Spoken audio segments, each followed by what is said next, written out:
शिनलियांग यान्सी को कॉल करके कहता है कि आगे से तुम मेरे पास से सीखने मत आना। तो वो कहती है कि तुम्हें कैसे पता चला कि मैं तुमसे यही कहने वाली हूँ। तो वो कहता है कि उस दिन तुम्हारा बैग जीशो ने ही रखा था। ये सुनकर यान्सी बहुत ही ज्यादा खुश हो जाती है एंड कहती है कि मुझे पता ही था कि ये काम मेरे जीशव का ही होगा। आगे सुआन यान्सी से पूछती है कि शिनलियांग किस हॉस्पिटल में है।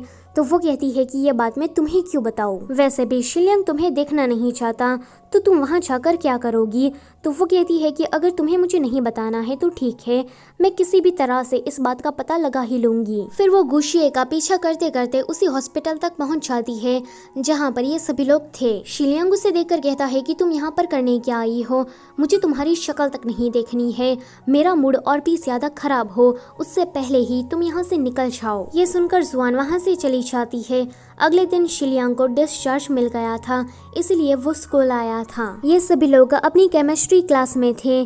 गुशिये शिनलियांग को देखने के चक्कर में एक केमिकल की बोतल को नीचे गिरा देती है। ये देखकर जुआन जल्दी से उस बोतल को पकड़ लेती है, पर तभी ही गुशिये के कपड़ों में आग लग जाती है। यान्सी उसी तरफ आ रही थी। वो जुआन को डांटने लगती है कि माना कि तुम गुशिये से नफरत करती हो, पर इस तरह की हरकत करने की तुम्हें क्या जरूरत थी। शिनलियांग देखता है कि यान्सी के कपड़ों पर भी आग लगी है, तो वो उसका हाथ पकड़कर उसे वॉशरूम की तरफ लाता है एंड कहता है कि जल्दी से अपने कपड़े उतारो। ये सुनकर वो उसे एक चाटा लगा देती है। वो उसे काफी घूर कर देख रहा था तो वो डरने लगती है। अगले सीन में वो उसे कह रही थी कि ये बात तुम्हें मुझे पहले बता देनी चाहिए थी ना कि आग लगने की वजह से मेरी पैंट में होल हो गया है। वैसे तुम क्या मेरे लिए एक नई पैंट का जुगाड़ कर सकते हो।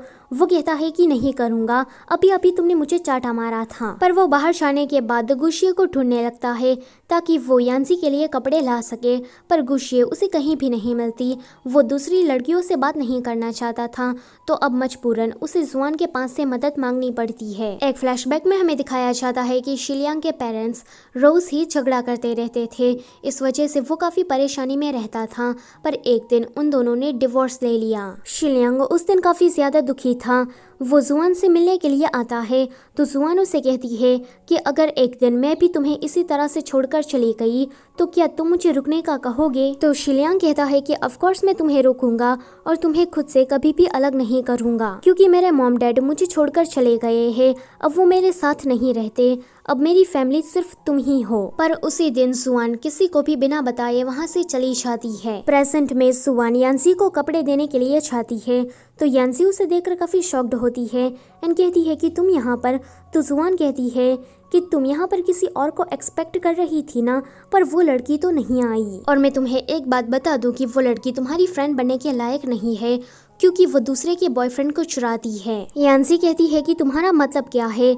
तो वो उसे कहती है कि मैं बिना बताए ही ऐसे ही इसीलिए चली गई थी क्योंकि गुशिये ने मेरे बॉयफ्रेंड शिनलियांग को मुझसे छीन लिया था। यान्सी कहती है कि गुशिये ने ऐसा कुछ भी नहीं किया, जरूर तुम्हें कोई गलतफहमी हो गई होगी।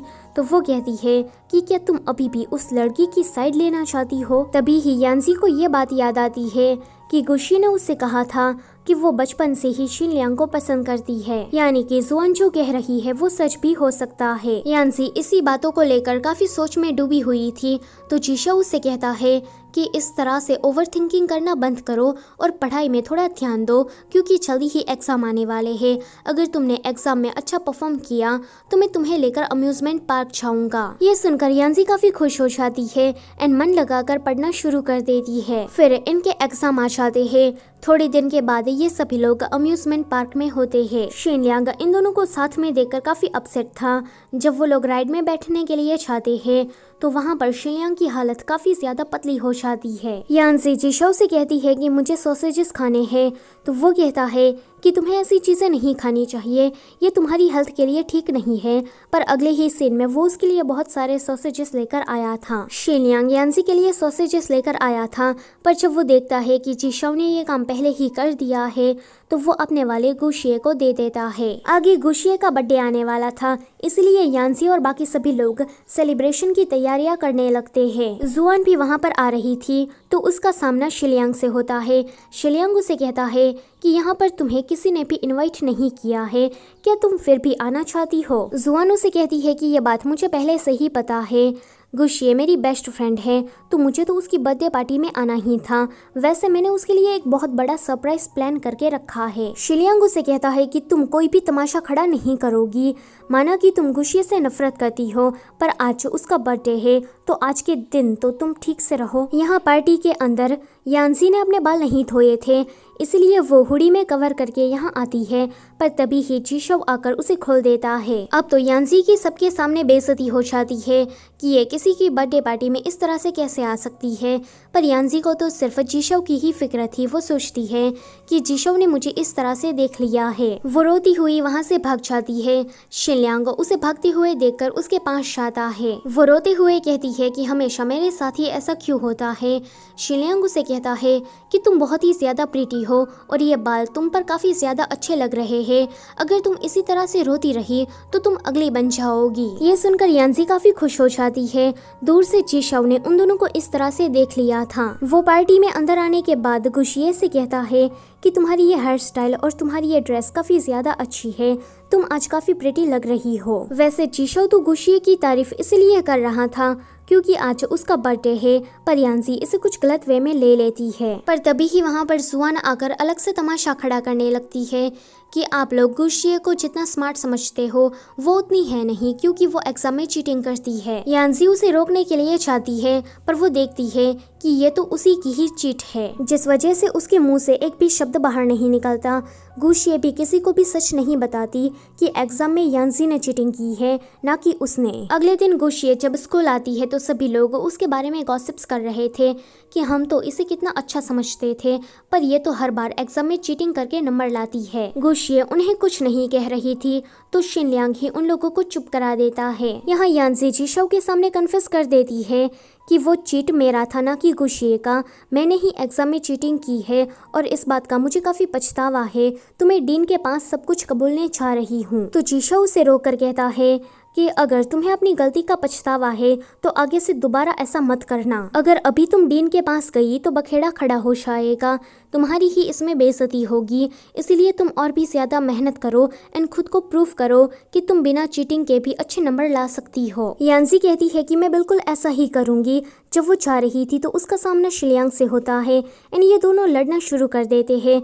वैसे इन दोनों को लड़ने के लिए किसी भी रीजन की जरूरत नहीं। गुशिये उन दोनों को इस तरह से देखकर यांजी को साइड में लेकर आती है एंड कहती है कि शिलियांग क्या कल पार्टी में नहीं आया था? उसने तो मुझे हैप्पी बर्थडे भी विश नहीं किया। तो यांजी कहती है कि शिलियांग कल आया था, मतलब कि वो बिल्डिंग के बाहर था, वो अंदर नहीं आया। अगले सीन में ये चारों लोग किसी प्रोजेक्ट के बारे में बात कर रहे थे। जब जीशव और गुशिये खाना लेने के लिए बाहर जाते हैं तो उसके चाहते ही शिलियांग यांजी को चिढ़ाना स्टार्ट कर देता है। वो कहता है कि तुम्हें तो कुछ नहीं आता, फिर भी तुम इन्फॉर्मेशन रीड करना चाहती हो। यांजी कहती है कि जल्दी से मुझे मेरा पेपर वापस लौटा दो, और इसी छीना चपटी में ये दोनों नीचे आकर गिरते हैं। तभी ही वहाँ पर ये दोनों आकर इन दोनों को इस तरह से देख लेते हैं। अगले सीन में जीशव यांजी से बात नहीं कर रहा था। यांजी उसे जब बात करने के लिए चाहती है तो वो आगे आगे चलने लगता है, तो यांजी नीचे गिरने का नाटक करती है। जीशव भागकर उसके पास आता है और कहता है कि क्या तुम्हारे पैर में चोट लग गई है?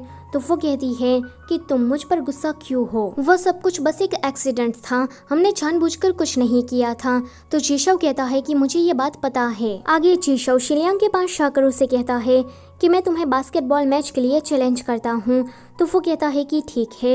ये सुनकर जीशव कहता है कि मैं तुम्हें हर चीज़ के लिए चैलेंज करता हूँ। शिलियांग कहता है कि ओके। अगले सीन में हमें दिखाया जाता है कि ये दोनों बास्केटबॉल मैच में, स्टडी में, अनाउंसमेंट करने में, सभी चीज़ों में एक दूसरे को कम्पीट कर रहे थे। इसी के साथ ये वाला पार्ट होता है यहीं पर ही ख़त्म। वीडियो अच्छी लगी है तो उसे लाइक करो और चैनल को सब्सक्राइब कर दो। Thank you for watching.